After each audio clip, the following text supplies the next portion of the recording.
ତେବେ ଏବେ ଯାହା ସୂଚନା ମିଳୁଛି ଆଗାମୀ 24 ଘଣ୍ଟା ମଧ୍ୟରେ ଉତ୍ତର ପଶ୍ଚିମ ବଙ୍ଗୋପସାଗର ଅଞ୍ଚଳରେ ଏକ ଲଘୁଚାପ କ୍ଷେତ୍ର ସୃଷ୍ଟି ହେବାର ସମ୍ଭାବନା ରହିଛି। ଏହାର ପ୍ରଭାବରେ ରାଜ୍ୟରେ 19ରୁ 22 ତାରିଖ ପର୍ଯ୍ୟନ୍ତ ବର୍ଷାର ବିସ୍ତୃତି ବଢ଼ିବା ସହ କେତେକ ସ୍ଥାନରେ ପ୍ରବଳରୁ ଅତି ପ୍ରବଳ ବର୍ଷାର ସମ୍ଭାବନା ରହିଛି। ଗତକାଲିର ଲଘୁଚାପ କ୍ଷେତ୍ର ଆଜି ଦୁର୍ବଳ ହୋଇଥିବା ବେଳେ ଏହା ସହ ଜଡ଼ିତ ଘୂର୍ଣ୍ଣିବଳୟ ଆଜି ପଶ୍ଚିମ ଝାଡ଼ଖଣ୍ଡ ଏବଂ ତାର ପାର୍ଶ୍ୱବର୍ତ୍ତୀ ଅଞ୍ଚଳରେ ବାୟୁମଣ୍ଡଳରେ 7.6 କିଲୋମିଟର ଯାଏଁ ବ୍ୟାପିଛି। ପ୍ରଭାବରେ ଆଜି ଆଭ୍ୟନ୍ତରୀଣ ଓଡ଼ିଶାରେ କିଛି ଜିଲ୍ଲାରେ ପ୍ରବଳରୁ ଅତି ପ୍ରବଳ ବର୍ଷାର ସମ୍ଭାବନା ରହିଛି। ସେପଟେ ଭରଣ ହେଲା ନିଅଣ୍ଟିଆ ବର୍ଷା।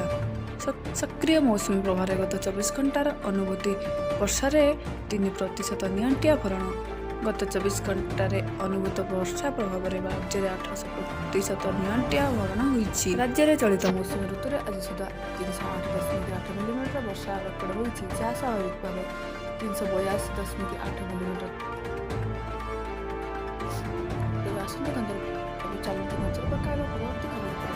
ତା ପୂର୍ବରୁ ଯଦି ଆପଣମାନେ ଆମ ଚ୍ୟାନେଲରେ ନୂଆ ହେଇଥିବେ ଆମ ଚ୍ୟାନେଲକୁ ଲାଇକ୍ କରି ସବସ୍କ୍ରାଇବ୍ କରନ୍ତୁ। ପାଖରେ ଥିବା ବେଲ୍ ଆଇକନ୍କୁ ଦବାଇ ଅଲ୍ ଉପରେ କ୍ଲିକ୍ କରିବା ପାଇଁ ଜମାରୁ ଭୁଲିବେ ନାହିଁ। ଚାଲନ୍ତୁ ଦେରି ନ କରି ଜଳ ବିହୁନେ ସର୍ବନାଶ। ଜଳ ବିହୁନେ ସର୍ବନାଶ। ଗୋଟିଏ ପଟେ ରାଜ୍ୟର ଚାଷୀକୂଳ ବର୍ଷାକୁ ଅନାଇ ବସିଥିବା ବେଳେ ଅନ୍ୟପଟେ ସାମାନ୍ୟ ବର୍ଷା ପାଣିରେ ରାଜ୍ୟବାସୀଙ୍କ ଜୀବନ ହନ୍ତସନ୍ତ। ମାତ୍ର କେଇ ଘଣ୍ଟା ବର୍ଷା ପାଣିରେ ରାଜ୍ୟର ବିଭିନ୍ନ ଅଞ୍ଚଳରେ ମନୁଷ୍ୟକୃତ ବନ୍ୟା ବିପଦ ଭାଡ଼ି ଆସିଛି। ରାଜ୍ୟ ସରକାରଙ୍କ ଅପାରଗତା ଓ ସ୍ଥାଣୁତା କାରଣରୁ ଭୁବନେଶ୍ୱର, କଟକ ସମେତ ଅନ୍ୟାନ୍ୟ ସହରାଞ୍ଚଳ ବାସିନ୍ଦା ଆଜି ପାଣି ଘେରରେ। ନଦୀ ଶୁଖିଲା ପଡ଼ିଛି, କିନ୍ତୁ ମନୁଷ୍ୟକୃତ ବନ୍ୟାରେ ସମଗ୍ର ଓଡ଼ିଶା ଆଜି ଜଳମଗ୍ନ ହୋଇପଡ଼ିଛି। ବର୍ଷା ଦିନ ପୂର୍ବରୁ ପ୍ରଶାସନ ନଦୀବନ୍ଧର ସୁରକ୍ଷା ତଥା ସହରାଞ୍ଚଳରେ ପାଣି ନିଷ୍କାସନ ପାଇଁ ଉପଯୁକ୍ତ ପଦକ୍ଷେପ ଗ୍ରହଣ ନ କରିବା କାରଣରୁ ଆଜି ଏହିଭଳି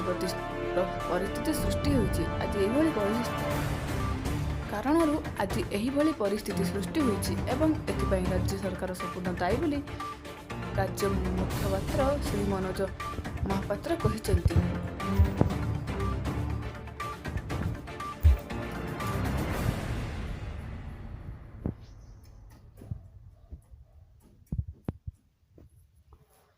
ଲଘୁଚାପ ପ୍ରଭାବରେ ବର୍ଷା ଜାରି 8ଟି ଜିଲ୍ଲାକୁ ଅରେଞ୍ଜ ଓ 11ଟି ଜିଲ୍ଲାକୁ ଲଘୁଚାପ ପ୍ରଭାବରେ ବର୍ଷା ଜାରି 8ଟି ଜିଲ୍ଲାକୁ ଅରେଞ୍ଜ ଓ 11ଟି ଜିଲ୍ଲା ପାଇଁ ୟେଲୋ ୱାର୍ଣ୍ଣିଂ ଜାରି ରହିଛି।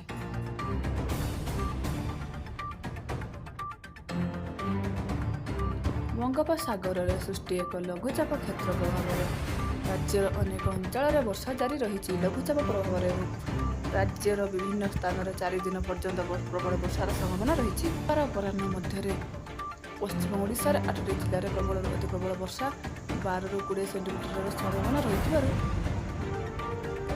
ଏସବୁ ଜିଲ୍ଲାକୁ ଅରେଞ୍ଜ ଆଲର୍ଟ ଜାରି କରାଯାଇଥିବା ବେଳେ ଉତ୍ତର ଆଭ୍ୟନ୍ତରୀଣ ଓ ଦକ୍ଷିଣ ଓଡ଼ିଶାରେ 11ଟି ଜିଲ୍ଲାରେ ପ୍ରବଳ ବର୍ଷା 7ରୁ 11 ସେଣ୍ଟିମିଟରର ସମ୍ଭାବନା ରହିଛି।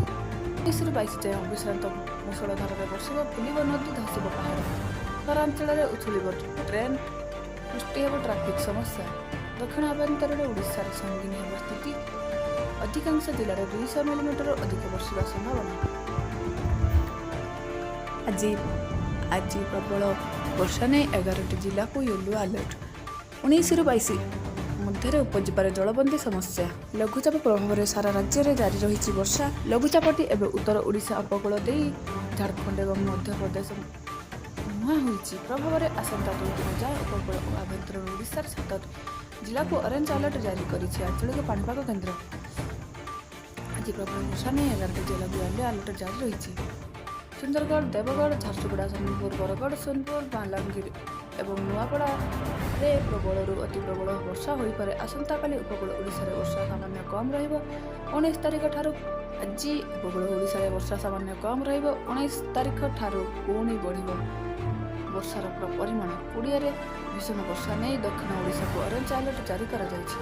ଅଧିକାଂଶ ସ୍ଥାନରେ 200 ମିଲିମିଟର ପର୍ଯ୍ୟନ୍ତ ବର୍ଷା ନେଇ ସତର୍କତା ଜାରି। ଲଗାଣ ବର୍ଷା ଦ୍ୱାରା ଆକସ୍ମିକ ବନ୍ୟା ସ୍ଥିତି ସୃଷ୍ଟି ହୋଇପାରେ। 19ରୁ 22 ପର୍ଯ୍ୟନ୍ତ ଉପଜିପାରେ ଜଳବନ୍ଦୀ ସମସ୍ୟା। ପାହାଡ଼ିଆ ଅଞ୍ଚଳରେ ଭୂସ୍ଖଳନ ନେଇ ଆଲର୍ଟ କରିଛି ପାଣିପାଗ କେନ୍ଦ୍ର।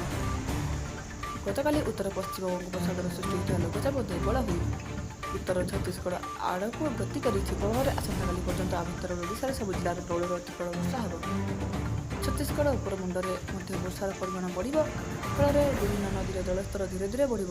ଏହା ସହ ଆସନ୍ତା 24 ଘଣ୍ଟା ମଧ୍ୟରେ ଉତ୍ତର ପଶ୍ଚିମ ବଙ୍ଗୋପସାଗରରେ ଆଉ ଏକ ଘୂର୍ଣ୍ଣିବଳୟ ସୃଷ୍ଟି ହେବ। 19 ତାରିଖ ବେଳକୁ ଏହା ଲଘୁଚାପର ରୂପ ନେଇ ଛତିଶଗଡ଼ ମୁହାଁ ହେବ। ପ୍ରଭାବରେ ଦକ୍ଷିଣ ଓଡ଼ିଶାରେ ଗଞ୍ଜାମ, ଗଜପତି, ରାୟଗଡ଼ା, ମାଲକାନଗିରି, କୋରାପୁଟ, ନବରଙ୍ଗପୁର ଆଦି ଜିଲ୍ଲାରେ ପ୍ରବଳରୁ ଅତି ପ୍ରବଳ ବର୍ଷା ହେବ ବୋଲି ଆକଳନ କରିଛି ପାଣିପାଗ କେନ୍ଦ୍ର। ଲଗାଣ ବର୍ଷା ଯୋଗୁଁ ସମ୍ବଲପୁର ସାକ୍ଷୀପଡ଼ା ରେଲୱେ ଅଣ୍ଡରପାସ୍ ବୁଡ଼ିବାରୁ ଯାତାୟାତ ବାଧାପ୍ରାପ୍ତ ହୋଇଥିଲା। ଅଇଁଠାପାଲିର ବିଭିନ୍ନ ଅଞ୍ଚଳରେ ପାଣି ଘେର ରହିଛି।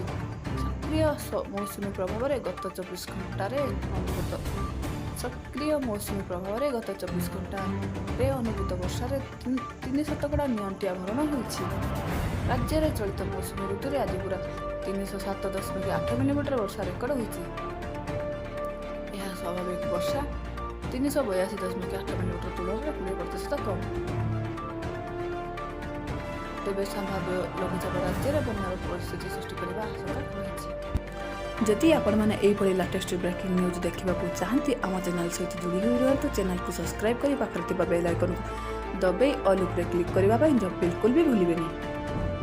ତେବେ ଆପଣମାନେ ଆମ ଚ୍ୟାନେଲ୍ ମାଧ୍ୟମରେ ସବୁବେଳେ ଲାଟେଷ୍ଟ ବ୍ରେକିଂ ନ୍ୟୁଜ୍ ଦେଖିପାରିବେ, ସବୁବେଳେ ସଠିକ୍ ସୂଚନା ପାଇପାରିବେ। ରିପୋର୍ଟ ଅନୁସନ୍ଧାନ